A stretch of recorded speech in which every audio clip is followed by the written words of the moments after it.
chug, chug, chug, chug, chug, chug, chug, chug, chug, chug. Hello, and welcome back to the Wizard Staff. I am your host, Blake. And I'm Guy. And we are two drunk novices that like to talk about EDH. We drink and swear, so you have been warned. And please drink responsibly when you're playing children's card games. Today, we are talking about deck themes. We are continuing our series of deck themes in EDH. This is something that we like to do because, as far as we can tell, not a lot of other people have done this before, and we like to think that we're original. A little bit. Other podcasts will talk about more popular themes like Voltron or Infect, but we want to talk about all of them because I think it's worth talking about. And they really try to go into more of a deck tech rather than like a very specific deck tech, where we're trying to give a broad general sense of what a deck theme is. Yes. And this is mostly for like new players who are just getting into EDH and they're just trying to see like all the different ways of playing it. So this is kind of like for those people. Even if you're an experienced EDH player listening, you might still learn a thing or two, and you can still pretty much enjoy this. Guy, what are we drinking today? Because we drink every episode. That's correct. I tried to find something that was on mill theme. I was looking for something if there was like memory loss, since the idea of mill is you're losing your memory when you put cards into your graveyard. But I couldn't find that, so I did find a blue can, and I just was like, fuck it, that's what I'm drinking. And it's called Almanac Beer Company. It's Vibes Pilsner. It comes from Alameda, California, which is nearby in San Francisco. Like in the city? Outside of the city. That you're in? Oh, okay. Close, like okay. half an hour. Like, would you go there on a weekend if you had time? If I had my car. Oh, that's true. You don't have your car right now. Yep. Yep. You just have to run there. It's a little far for that, but okay. And I am drinking Grey Goose vodka. I thought I had blue food coloring dye, but I apparently don't. So I'm just drinking vodka. Yeah, it's gonna be great. Anyway, back on topic. We are explaining mill as a mechanic. So just a bit of history so we're all up to speed. The milling mechanic is described as target player puts the top certain number of cards from their library into their grave. It's primarily in blue, and it's secondary in black. One way to lose the game is not being able to draw a card from your library because you have no library anymore. Cards that cause a player to mill have most often been found in blue or black, especially Damir. And as you alluded to earlier, flavor-wise, milling is portrayed as occurring due to memory loss, insanity, or drowning. MILLSTONE is an artifact from way back, and it was like where this term mill comes from, MILLSTONE. And it's funny because we both played like Yu-Gi-Oh before playing Magic, and I had always wondered like, where did this phrase mill come from? I just didn't understand it. And then I played Magic and learned that that's why. Did you realize that, or it was mind-blowing? I didn't know where the term originated from when I was playing Yu-Gi-Oh. I just kind of accepted that. It's kind of funny because I have listened to an episode of Mark Rosewater's podcast, and unless if you've played trading card games like Magic, Yu-Gi-Oh, or Pokemon, you probably wouldn't understand if you were playing against someone and you told them to mill. Let's say, hey, mill like, 5. What does this have to do with water? Yeah, and they would just be like, what? So the term is pretty unique to just Yu-Gi-Oh, Magic, and Pokemon, because otherwise people wouldn't understand what that means. And that's actually why they've never keyworded mill on a card, because if you were to try and explain that to like a new player, they say, hey, mill 2, they'd be like, what? So the idea of just like target player puts X cards in their library, or target player draws X cards. It's not as intuitive as, say, flying. Right. Like everyone knows what flying is. Right. There are two basic types of mill decks. There's the control deck that looks to take over the game through killing your creatures and counterspelling other spells, really controlling the board. then using mill cards to win the game. And then the other type is just pure combo deck that primarily wins by milling your opponents out completely. So to further explain the theme, again, mill decks typically want to mill out their opponents, meaning all their opponents' decks will be gone. Then the opponent goes to draw a card, the opponent can't, they lose, and the mill player wins by default. In most formats of Magic, it's 1v1 and deck sizes are about 40, but in EDH, it's multiplayer and deck sizes are 100. So this means instead of milling just 40-ish cards to win, you have to mill at least like 300, which, I don't know, 300 is more than 40, guys. Because of this change in format rules, mill is considered to be more difficult to accomplish in EDH. I know it's a bit of a meme in like Modern and other formats, but in EDH it's, I think, arguably more difficult. Yeah, one of the difficult parts is that you need to find cards that say each opponent instead of target opponent, because you're trying to hit everyone rather than just take out one person by mill. You really want to just kill everyone in one swoop, because, I mean, correct me if I'm wrong, but not many mill decks tend to run creatures, so you want to do this pretty quickly and you want to do it in just one swoop. That is the inherent weakness of mill decks, is that you tend to find that they are very weak to other decks that have board presence and just smack you down, and you're like, well, I'm just spending all my mana on spells that aren't protecting me, and so I'm just getting beat down and I'm dead really easily to creatures and such. But we'll talk more about that. In order to like overcome this, you're a control deck and you're trying to counter those creatures and whatnot. And so I've said it in other theme episodes, but I'll say it again here. It's important to note that deck themes mix a bit. It's not always cut and dry. A lot of decks that we're going to talk about are mill, but they're also a mix of like control, combo, wheel, and reanimate. Yeah, typically mill decks tend to be very Johnny-esque, where they will try and go off on a combo, which will ultimately then kill all of your opponents. And when I mean combo, usually putting like 2 to 3 cards together, maybe 4, and just winning that way. All right, let's start giving a bit of context here. So we're gonna start off with some common mill commanders. And we're gonna start off with Phenax, God of Deception. It is 3 blue-black, 4/7, legendary enchantment creature, god. It's one of the Theros gods. So it has indestructible. As long as your devotion to blue and black is less than 7, it isn't a creature. It stays an indestructible enchantment. And then creatures you control have tap. Target player puts the top X cards of their library into their graveyard, where X is that creature's toughness. So it's very hard to get rid of because it's an indestructible enchantment, which is good. And it just makes all like your creatures with big butts tap to turn by turn, keep tapping, and mill opponents slowly but surely over time. It is probably one of the most direct, obvious mill strategies when you first look at the card. I've actually never played against one of these decks, so I'm a little hesitant to say like I think this is a good mill commander. I know you can run blue-black, which is, you know, basic mill cards, but I don't see this as like a key strategy to playing some of the like basic mill cards. And like his ability, it seems like you would want to run a lot of creatures, as to when mill is more about comboing off with like sorceries and instants and artifacts.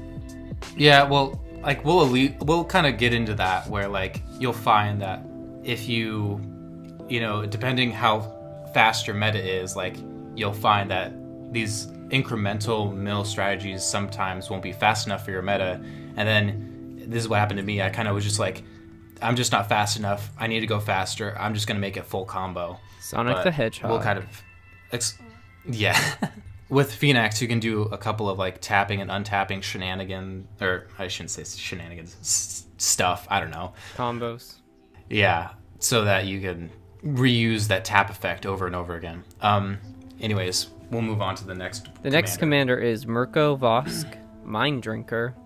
He's 3 blue black, 2/4 legendary creature, vampire. He has flying, and whenever this card deals combat damage to a player, that player reveals cards from the top of their library until they reveal 4 land cards, then put those cards into their graveyard. Probably the basic strategy for this guy is to make sure that he is unblockable, so he's always able to deal combat damage to a player.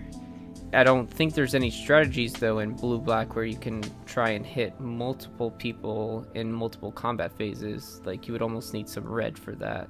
Yeah, I've seen like some versions where yes, you want to make him unblockable. You also include things like, I think, Mirror Gallery, where like you ignore the legend rule and you try to make a bunch of copies of him that are also unblockable. So you just have an army of Mirko Vosk. It is quite a workaround, but that's what people do to try and make use of this, because it's not each opponent, it's target player. So it's only 4 lands basically at and the cards between them at a time. So it's also like most commander decks have, I think, about, I'd say like 38 to 28 depending on how competitive you are, and like 4 lands is like a decent like thin stack of cards, but still it's like it's a bit slow. Yeah, I mean, so Helm of the Host would be another good auto include for this desk. Yes, but this is another deck where, or this is another commander that, you know, I see this and I'm not immediately thinking, man, this is the best mill commander that there is. All right, we then have Lazov Damir Mastermind. It is blue, blue, black, black, 3/3 legendary creature shapeshifter with hexproof. Whenever a creature card is put into an opponent's graveyard from anywhere, you may have Lazov Damir Mastermind become a copy of that card, except its name is still Lazov Damir Mastermind. It's legendary in addition to its other types, and it has hexproof and this ability. So basically, it's like a hexproof clone based on whatever your opponents mill into their grave. So this is actually kind of dealing with one of Mill's problems, which is its struggles to have meaningful board presence and blockers. So if your opponent is like mills a really like big, powerful green creature, you can have Lazov become that huge, big creature as like a blocker and just like beef stick. And it has hexproof, which is good. And the same ability. And what's nice is like you can mill more and then change it if you find something better. Yeah. This card itself doesn't mill, but you would just include a bunch of milling effects and cards to really try and make the most of his ability. Yeah. Okay. Oh yeah. We're getting a little better. I know we're we're alternating here, but I have to talk about this next one. Yeah, we didn't talk about how we were gonna do this episode, because as soon as you started talking about Resolve, I was like, oh hey, it's Blake's bitch next. Hey, don't you dare say that word. So the next card is Una, Queen of the Fae. She is 3 colorless and Damir. So 6 CMC. It's a 5/5 legendary creature, fairy wizard with flying, and it has an activated ability of X and Damir. Choose a color. Target opponent exiles the top X cards of their library. For each card of the chosen color exiled this way, put a 1/1 blue and black fairy rogue creature token with flying onto the battlefield. So I could talk about this card all the livelong day, but I'm gonna try to keep it concise here. For the purposes of this episode, she can be, she's not exactly mill, because she's actually doing something like arguably like better, which is just completely getting rid of those cards. Instead of going to the graveyard, they're going to the exile zone, and the opponents will never get those cards back. And it's because the activated ability is X, it's very flexible. So however much mana you have, you can sink into this ability and get rid of that many cards from the top of their library. And then what's also nice and solves part of the mill problem is then she creates 1/1 flyers that can be blockers, so that you don't just die to beat down. You can just use them as chump blockers. It's like, oh, you got like a 10/10. All right, I just chump block and I don't take any damage. And I have like 15 of these things, so I feel somewhat level of safe. When I first started making this, it was very casual, but you can totally make this like just a combo deck that exiles all of your opponent's libraries in one turn. Past turn, they go to draw their card, and they can't, and you automatically win. So there's quite a bit of range of flexibility in this card and how powerful or as casual as you want to build it. Typically blue doesn't have that exile effect, so that's what makes this card super powerful, is that it has the That's where the black comes in. It has the flexibility of black, because to be honest, when I was starting to construct my blue mill deck, and it's just straight blue, I was trying to think like, okay, how do I kind of get around the way of putting cards into the graveyard so that my opponents don't have access to them?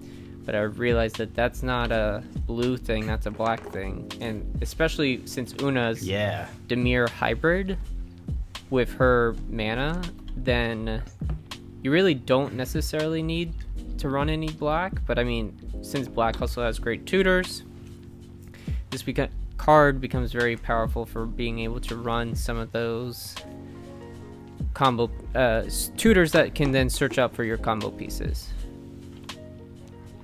Yep.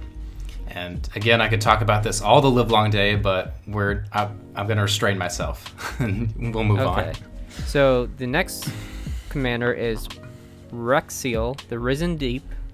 It is 3 blue, blue, black, 5/8 legendary Kraken. It has Island Walk and Swamp Walk, which means that this creature can't be blocked as long as defending player controls an island or swamp. And whenever Rexel, the Risen Deep, deals combat damage to a player, you may cast target instant or sorcery card from that player's graveyard without paying its mana cost. If that card would be put into a graveyard this turn, exile it instead. So you want to play mill cards, then use Rexel to cast powerful instants and sorceries for the value to control, and then you just want to continue to mill. So this is another card where you want to make sure that he's unblockable, so that you're getting that direct damage in. Well, I often, as I played against Rexel, and like, there's the color pie of the 5 colors plus colorless decks. So there's really 6 colors. And so Rexel basically has protection from like 1/3 of all decks, essentially. So I find people don't even bother with making him unblockable, because blue and black decks that you're going to be swinging into have such great instants and sorceries anyways. Or I mean, you just got to find Urborg. That's what they do, and just be able to hit anyone, and it's great. Okay, I've never played against a deck like this before. It's different. Then we have Sidisi, Brood Tyrant. It is 1 blue, blue, black, green. It's Simic. No, Sultai. 3/3 legendary creature Naga Shaman. Whenever this card enters the battlefield or attacks, put the top 3 cards of your library into your graveyard. Whenever 1 or more creature cards are put into your graveyard from your library, create a 2/2 black zombie creature token. So this one's a bit different because you want to mill yourself, typically more than your opponents, because often you're milling yourself and you're in the colors where you can take advantage of your own graveyard and generate value that way. But I still consider this like in the mill category. You're just like self-milling. Yeah, and then you have, black zombies, which is then kind of part of the problem with mill. And then, so you just would probably want to run like Ulamog and Kozilek, the ones that when you put them into your graveyard, you're able to like reshuffle your graveyard into your library. That way you never deck yourself out. Yeah, if like you're going really hardcore with your own mill strategy and you're like, man, like if I go any more hardcore, I'm gonna deck myself and lose. So yeah, depends on how strong you made your deck. It also, if you read Sidisi's ability, it says whenever 1 or more creature cards are put into your graveyard from your library. So That doesn't mean that it has to be from this effect directly. You just want to get this card out, and then you could traumatize yourself, put a ton of cards into the library, from the library into the graveyard, and then, like I just said, if you have Kozilek and Ulamog, put them back into your graveyard, from your graveyard into your library, and so you created a bunch of zombie tokens, pretty much for no cost at all, because all these cards then get shuffled back into your library, and you're not in a place to mill yourself. Alright, so the next card is GelOVA, Nefaliel's Scourge. It is 1 blue, black, red, 1/3 legendary creature, vampire wizard, has flying.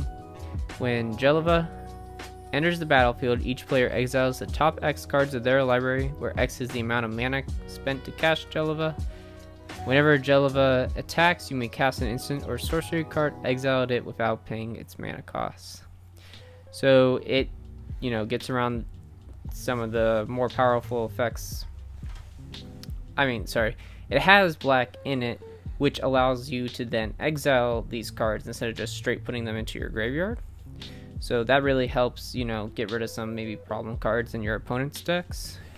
And then if you're able to repeatedly cast it multiple times, and by adding red, you can copy the instant and sorcery, blue and black wheel cards to mill. So, you know, like Fork, bonus round, Past in Flames, double cast, dual caster mage, reverberate, on something like Wheel of Fortune, Windfall, Whispering Madness, or like Dark Deal. Mm-hmm. I realized that I also have not played against this deck. I don't think I've actually played against any of these decks. Most of these decks? Except because I've played you a couple times with it. Yeah. Yeah. It's Mill is definitely more of those like underdog archetypes, I feel, because it's hard to win with it if you don't do combo. Yeah. All right, we're gonna move on. We're getting to the bottom of our commander list here.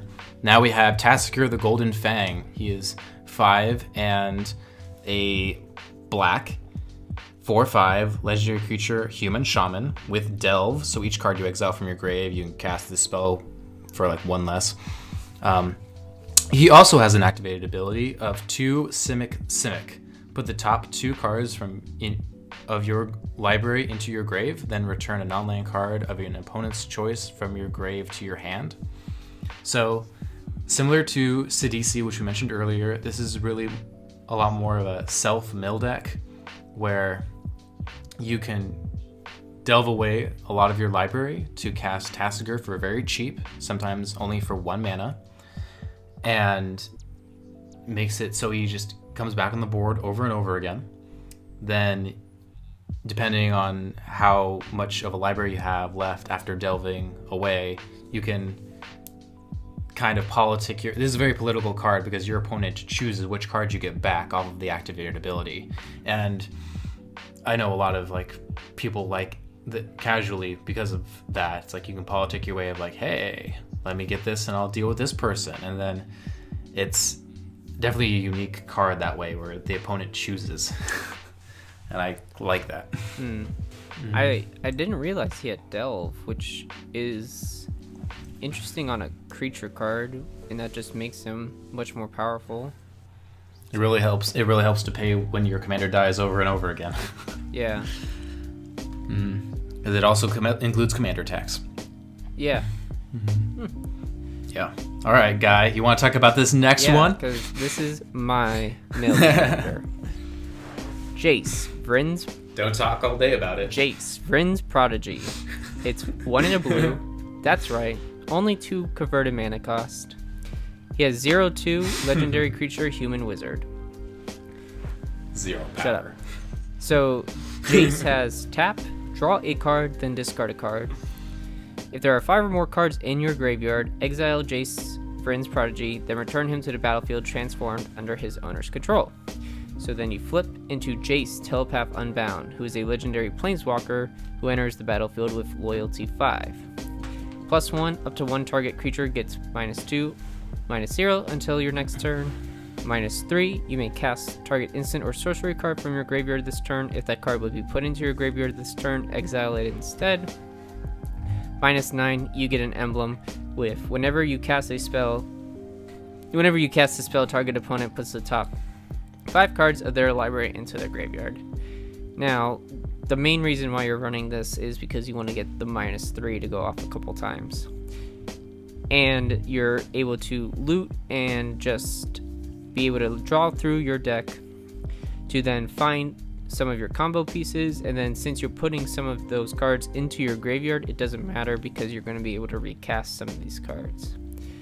Now, the nice thing about Jace 2 is if someone targets him and he's not tapped and you have more than 5 cards in your library, so let's say someone does like lightning bolt on Jace, which lightning bolt would kill Jace, and you have 6 cards in your graveyard. What you do is you tap Jace, you draw a card, then discard a card, and then you flip him into Jace Telepath Unbound. So essentially you're blinking him so that he re-enters the battlefield as a planeswalker, and that way your opponent's lightning bolt will not hit Jace the creature, but instead it won't even hit Jace Telepath Unbound because you've already declared who you're going to hit, Jace for its Prodigy. So I've never actually had to use that, but I do know that it's possible. Yeah, I know that like trick up because none of my opponents run stuff like that, so I tend to just draw a card, discard a card, because I want to win by turn 6 with this. I would add that this is probably one of the strongest if you're looking to be like, man, I really, really want to win with mill. This is probably one of your strongest options.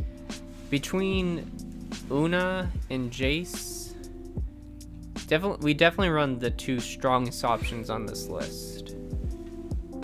How you build and how much money you put into the deck can kind of determine like which build would be better. Yeah. Okay. All right, so now we're going to move into some key cards that go along with the mill theme. We're done with the commanders now. You're right. So I'll just start with Traumatise, which is 3 blue sorcery. Target player puts the top half of their library, rounded down, into their graveyard. So, I mean, best case scenario, you're milling 49 cards. I mean, worst case scenario, I guess you're only milling 1 if your opponent happens to be at 2, but then, I mean... that would be the saddest Traumatise I'd have ever seen in my life. And it's nice to know that it's target player, so you can do this on yourself, which some mill strategies, like mine, happen to think, oh, I want cards in my graveyard, so then I can recast these at a much, like you have then access to them because they're in your graveyard, because like with Jace, okay, now that there are cards in my graveyard, what do I have? What do I have access to? And, oh, okay, so now I'm able to cast this, find my artifact that's in my remaining deck. Yeah, I ran this for a little bit when I first started playing.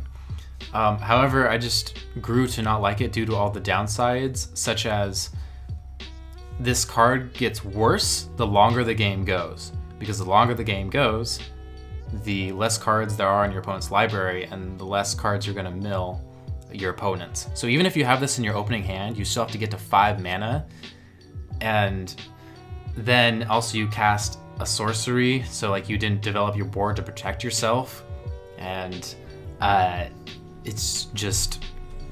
This is not for the competitive scene. I don't know. This is just maybe more for like fun, casual. And then it's all... Yeah, and then it's also only...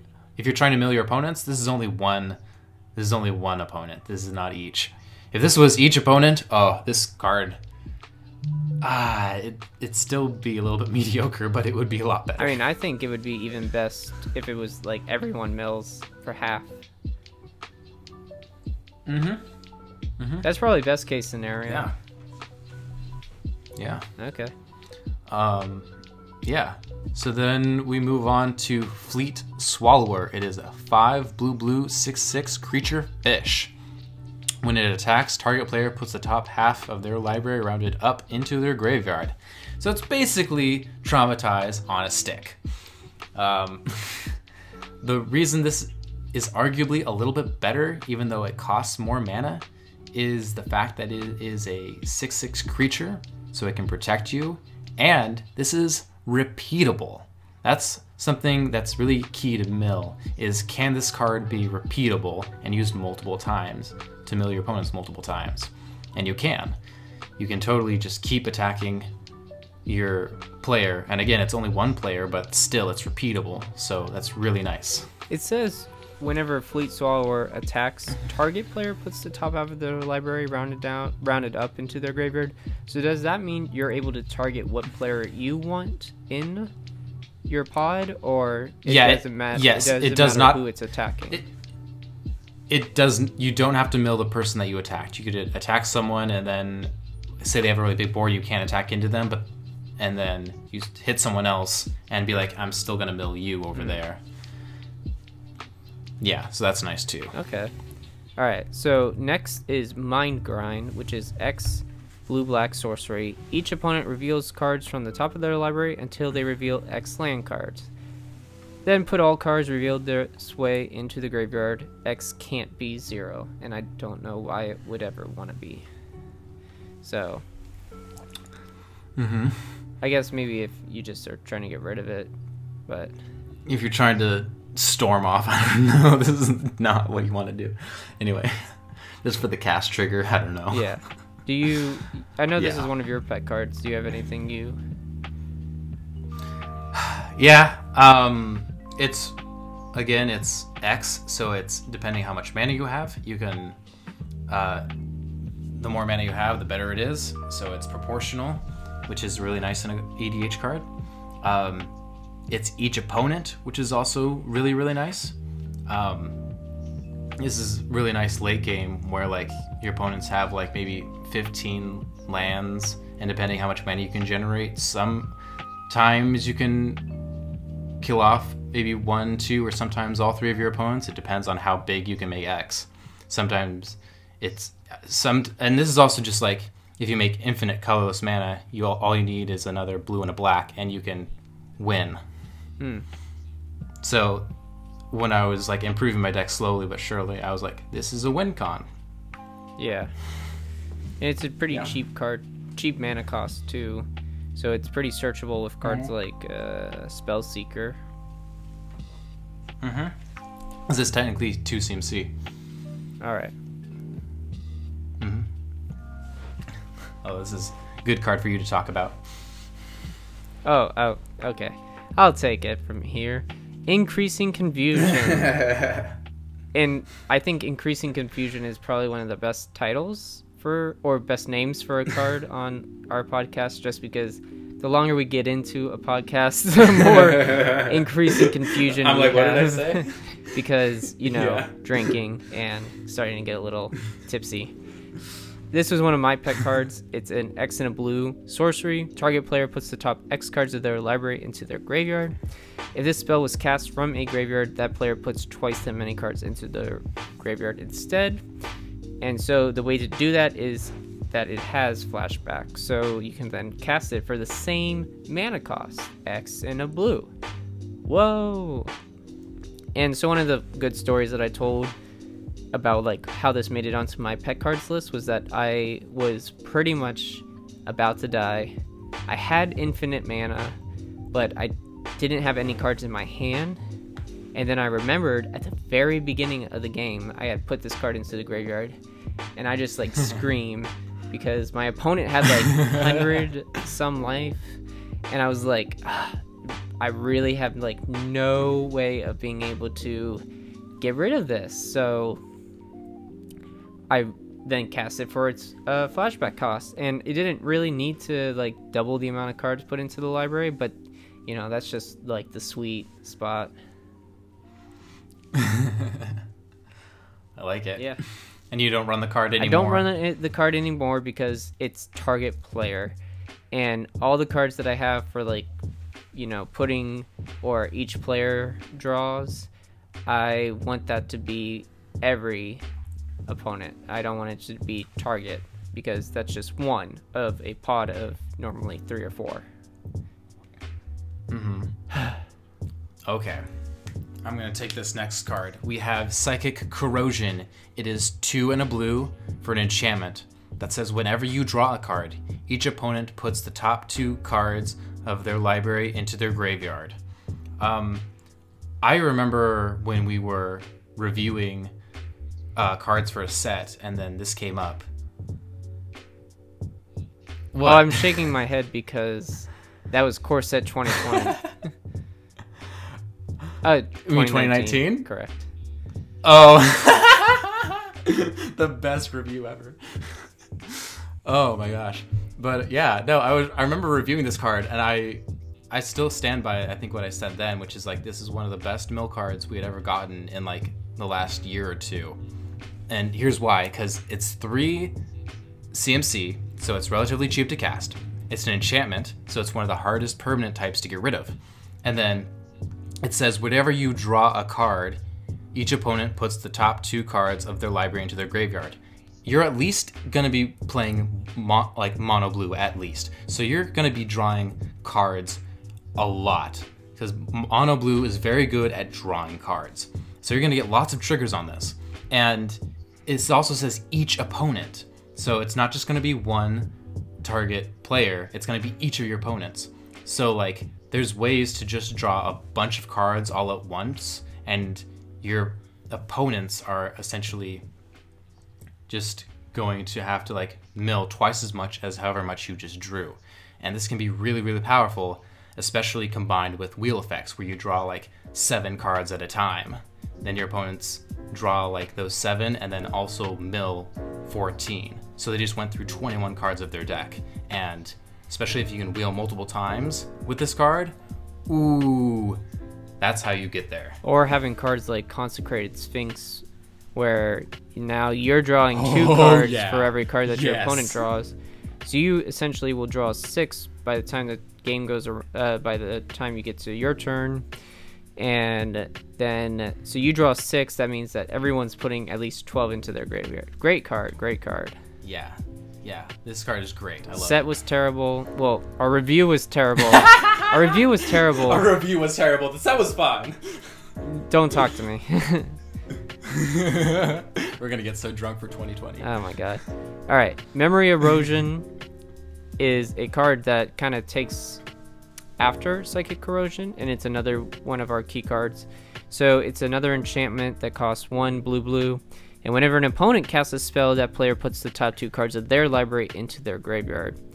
So if you're into a meta that plays a lot of spells, this smells quite a bit. And this definitely would then, you know, punch the Storm players in the balls, because, you know, they're casting their spells so many times and then they just repeatedly do that. So it really makes you then have to rethink, like, okay, what do I need to play? Or, okay, what is the best way that I'm going to be able to get rid of this card? Though playing this card, you know, kind of playing Psychic and Memory, those tend to make you kind of like key targets or like semi arch enemy. Like, they're not the worst, but like nobody's like super happy to see them. Yeah, and the 2 things I'll add to this is that like typically the more like competitive your metas become, the more spells you're casting per turn. And so at least the friends that I play with this actually start to get annoyed by this card, because they're playing like 6 spells a turn and they're like, man, you're making me mill like 12 cards from my deck, stop it. And I'm like, yeah. It's like it's just really annoying to them. They're like, I'm getting rid of like cards. Like they feel great because they're casting a bunch of spells, but they're also going through their deck really fast. And there are certain times where like if you've had the game gone on long enough, they are starting to like try to win, but they're like running out of cards, and they're like literally go, oh shit, can I win before I like cast so many spells that I deck myself? And that's always great to see the panic on their face. Mm-hmm. Yeah. Okay. So then we move on to Consuming Apparition. It is 3 blue and a black for star. It's a creature horror. and its power and toughness are equal to the number of cards in your opponent's graveyards. All opponents' graveyards. Whenever you cast a spell, each opponent reveals cards from the top of their library until they reveal a land card, then put those cards into their graveyard. So this is actually a really key mill card because it's a huge body that can block just about anything if it gets big enough.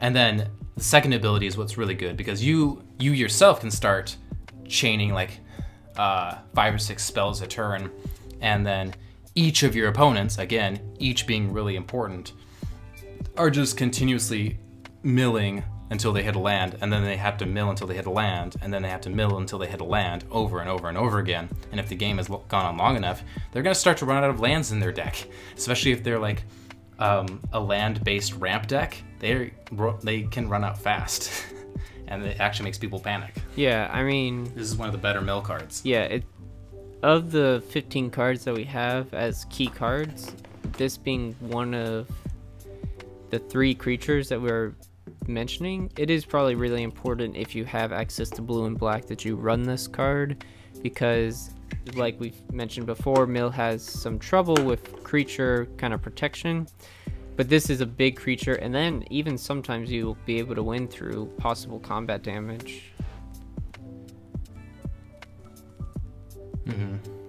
It's a nice card. Alright, so Fraying Sanctity. 2 blue enchantment or a curse. Enchant player. At the beginning of each end step, enchanter player puts the top X cards of their library into their graveyard, where X is the number of cards put into their graveyard from anywhere this turn. So if one opponent is starting to get out of hand, you just put this on them and hopefully they'll mill out first, and then you can deal with the other opponent. I personally don't run this because it's target player, and when you're trying to be in a competitive mill sense, it may not be like the best, but you know, adjust to your meta, and I think that this card could definitely, like, you know, help out quite a bit, especially with the person who's probably like looking for their combo pieces, where you're then able to just, you know, mill them for X, and likelihood they'll just get rid of their combo piece. I really like auras, like specifically curses. Like, people are just like, wait, you're enchanting me with this? No. They just feel dirty. I mean, like, what did you put on me? I mean, it's like if someone like took a booger and wiped it on your shirt. That's how they feel. But also, I mean, I guess if you're already been playing with like, because when I bring out my Jace deck, my opponents know, oh, okay, so now guy's obviously arch enemy, but I don't think that this card kill him. Yeah, I don't think that this card necessarily, once you put this on someone, you know, you at least have one person who's coming after you, when normally you're just trying to like play by yourself. Like, mill is kind of a solitaire strategy sometimes, where it's just, all right, combo, find my pieces, now combo for win. Alright, the next card we have is another enchantment that is also 3 mana. It is 2 and a blue. Wow, look at that. Whenever you draw a card, target opponent puts the top 2 cards of their library into their graveyard. If they're both non-land cards that share a color, repeat this process. And then it also has an activated ability of 5 and a blue, draw a card, then discard a card. That part isn't as relevant since it costs 6 mana to activate, which is a lot for such a little effect.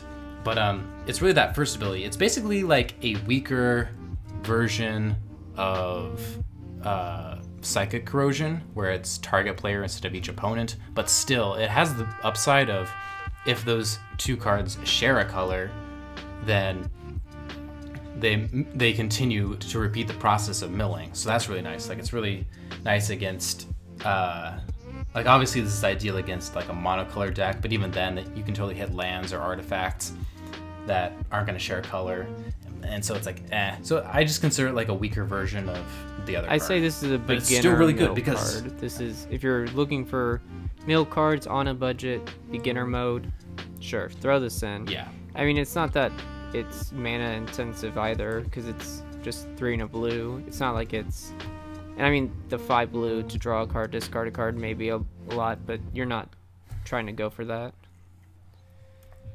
I do want to say that I think all the cards we've mentioned this entire episode, except for maybe some commanders, they're all relatively cheap cards. Like, you can build a pretty affordable mill Affordable deck. as in cost, not cost like money, Yes. money, not cost as in mana. Money. Yes, yes. But I wanted to add that. Although, now that I've said that, of course, now I'm about to mention Mesme Rapport, which actually costs money. It is 2 colorless for an artifact that says whenever a permanent becomes untapped, that permanent's controller puts the top card of their library into their graveyard. So this card can be a little bit confusing for new players, but what this basically means is whenever something untaps, it creates a trigger. So say you untap your 6 lands, that creates 6 triggers on this, and you basically mill the top 6 cards of your deck. So this affects all players. So especially if this is 2 mana. So especially if you play this like on your if you have this in your opening hand and you play this turn 2, and it stays on the board for like until turn 10, this will mill so many cards. So many cards. Also, I totally forgot to mention this, but I just thought of this right now. You can also kind of combo it with Basalt Monolith, where you tap Basalt Monolith for 3, and then untap it with the 3 mana you just made, and then can infinitely tap and untap it, triggering a Mesmeric Orb, and mill your entire library.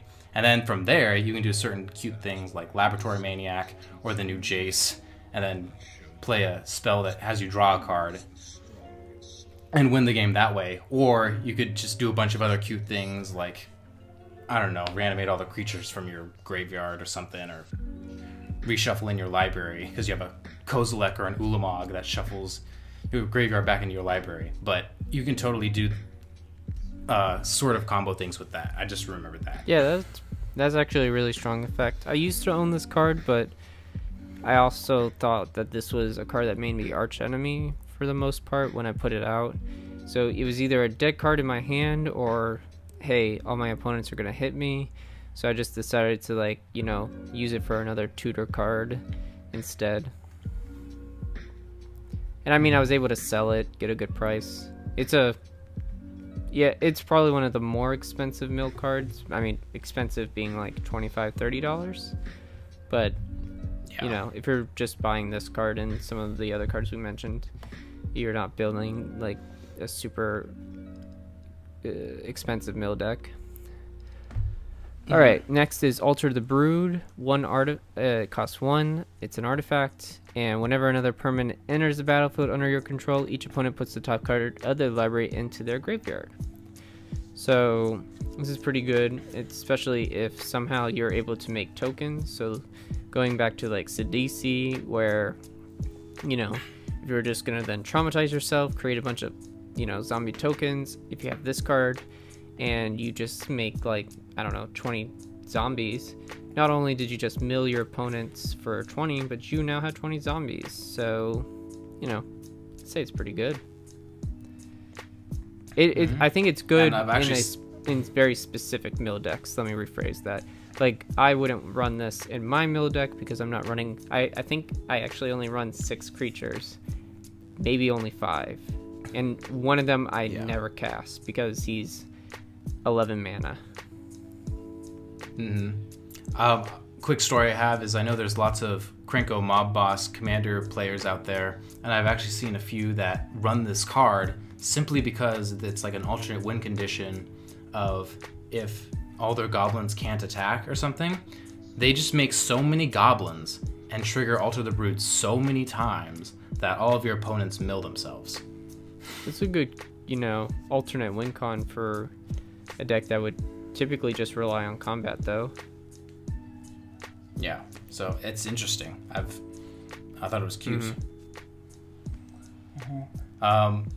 The next card we have is Jaces Archivist. It is 1 blue 2/2 creature Vidalcan Wizard. It says for a blue, tap it, and each player discards their hand, then draws cards equal to the greatest number of cards a player discarded this way. So over time, I've realized that this card is actually really, really good. Because A, it's costs only 3 mana. 2, it's repeatable. I just went from A to 2. Good job, me. 2, it's repeatable.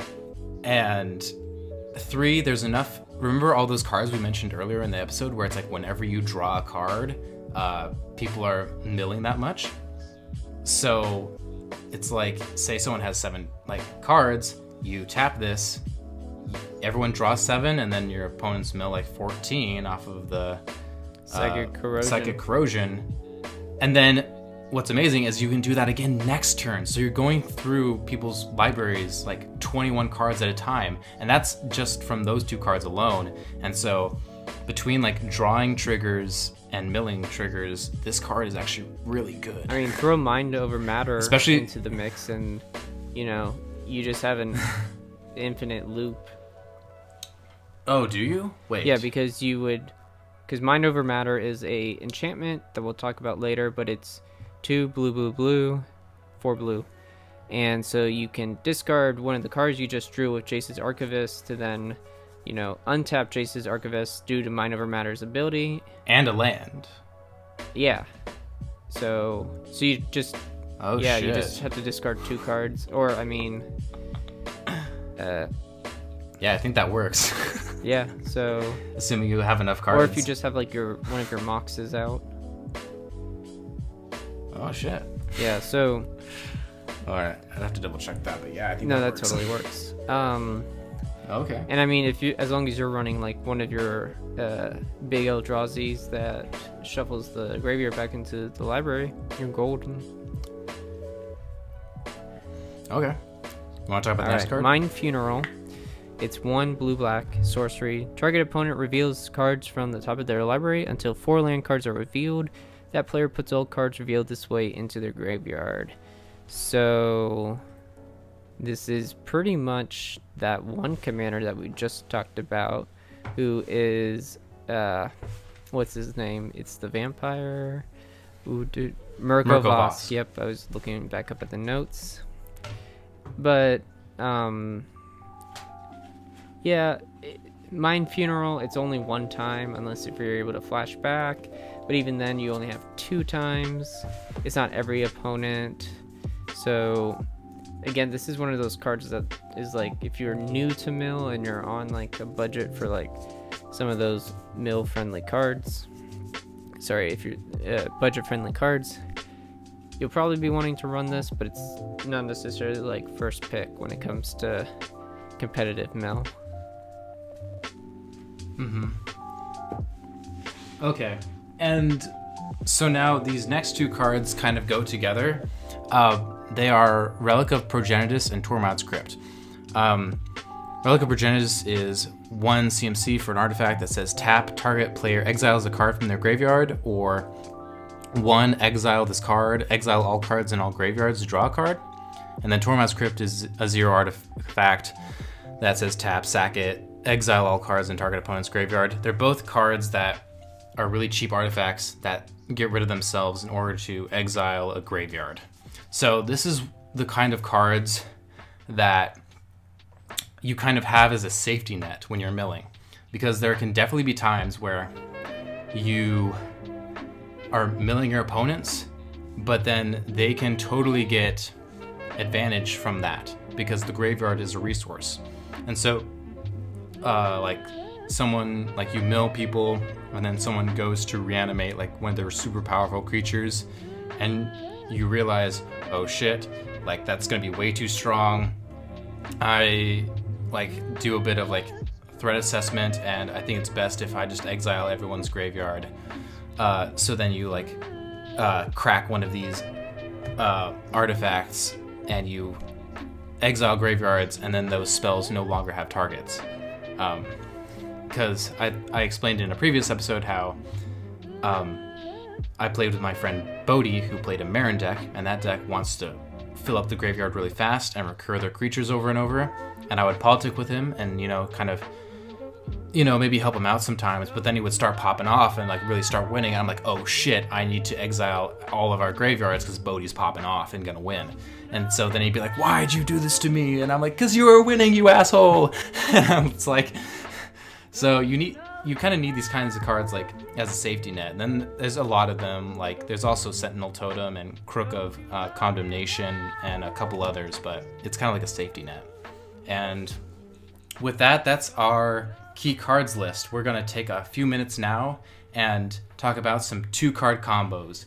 If you're realizing you want to kind of go a bit faster and your meta has been improving and getting used to your mill deck, you want to start upping the ante. All right, so first you have Spell Crumple and Hinder. So for 1 blue instant, basically name a card, and you can counter target spell that your player plays, and you put that on the bottom of their library. And then with Spell Crumple, you then just name a card, and then you know that the bottom card of your opponent's library is the card that you just countered. So then you just make them mill every card until they draw their last card. And that basically kills one of your opponents instantly. Yes, unless if you're able to flash back both of these cards.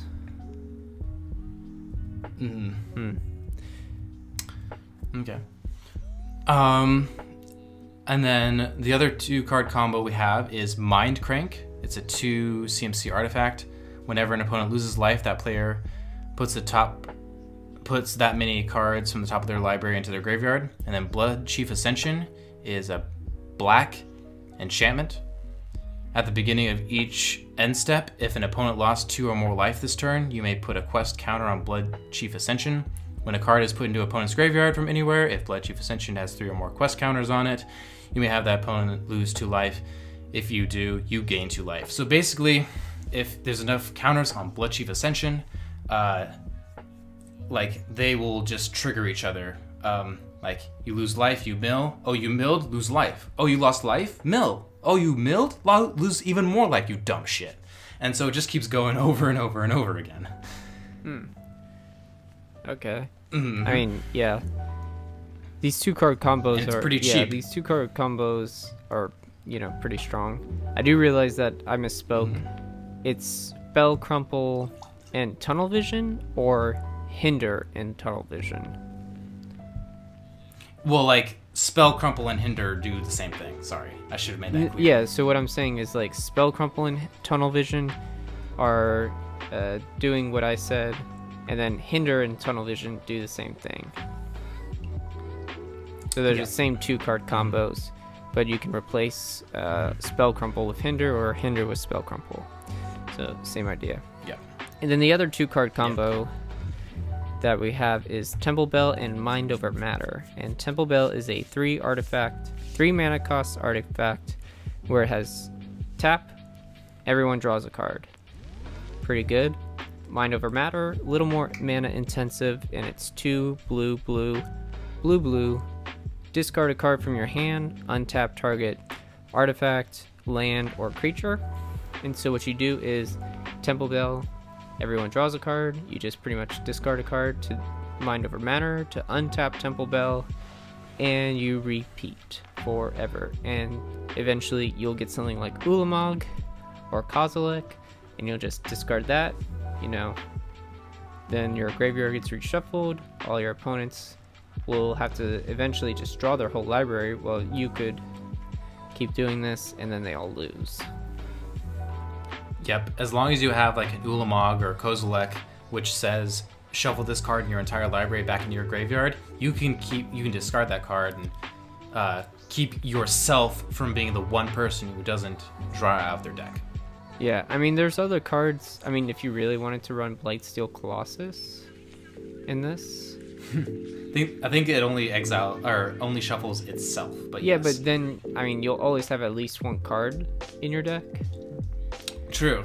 That's risky. Ooh, it is risky. Blightsteel Colossus. If you have every episode, we make it happen. Every episode, we mention him. But also, if you have, I thought, wow, we made it this entire episode, and then we fucking did it. Piece of shit. Well, what I'm saying too is like if you have infinite mana, at some point you'd be able to cast him too as like an alternate win con. I like how you need infinite mana to cast him. Well, Right. what I'm saying is like a lot of times like competitive decks will have infinite mana, infinite colorless mana, and so you'll be able to like cast him, which is a really good. But they're also probably not running Blightsteel. Probably not. But this is actually a really good point I want to bring up for Mill, and that's Okay. if your only strategy to win by Mill is by Mill, I think you're doing it wrong. You need to have some kind of backup win condition. So two good ones could be Jace, the new Jace, so Jace Wielder of Mysteries, who is like Lab Maniac, where once you draw all of your cards, you win the game. Or something that I personally do, and it's one of the 5 creatures that I run, is Walking Ballista, because I often will be able to have access to infinite mana, cast Walking Ballista for a lot, and then just remove all the counters from Walking Ballista to then win the game. Yeah, that's much more of a competitive side, but I know that a lot of mill decks, because a lot of mill decks are running blue and black, that they are able to run a reanimator package and basically have these super strong creatures, whether they're in ability or power and toughness, and reanimate those and establish board presence that way and guard themselves so that they can continue to mill. I know that that's also a strategy. Mm-hmm. Yeah, it's something that I realized that, you know, if you're not running some of the cards that, you know, get rid of your opponent's Ulamog or your opponent's Kozilek, well then what's your backup? You gotta either run Lab Maniac or something like this. And I personally think that Walking Ballista is probably one of the stronger options because it's also 0 mana cost, and it makes it a little easier to like search out with cards like Trinket Mage or Teleria West.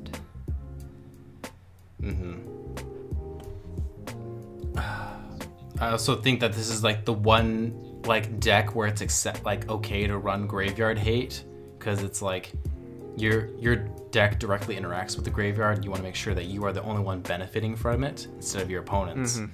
Like, I know this is like my opinion, but like I think a lot of people in EDH talk about like, oh, include Graveyard Hate, and I strongly disagree with that. And like, because they say to put it in every deck, and I disagree with that because I know that the graveyard is a key part of the game. It's a resource, but it oftentimes doesn't synergize with what your deck is doing, and it distracts from your deck, and I honestly think it makes it weaker, and it is not worth the benefit. I just wanted to include that really fast before we end this. Yeah, focus when it comes to mill for the best optimal mill ways. Yeah. Well, we hope that all of you have enjoyed listening to us kind of explain this deck theme for EDH. Again, this was like for more new players. Obviously, we didn't cover everything, but we tried to get the very basics of mill. We hope you really enjoyed listening to us. We really enjoyed doing this. We both have mill decks, and we both really cherish them. Thank you all so much for listening. We are on Twitter and iTunes and YouTube. And just thank you guys so much for listening. It means a lot to us. It really does. You have any closing words? Thank you, and have a good night. Peace. All right. Peace out.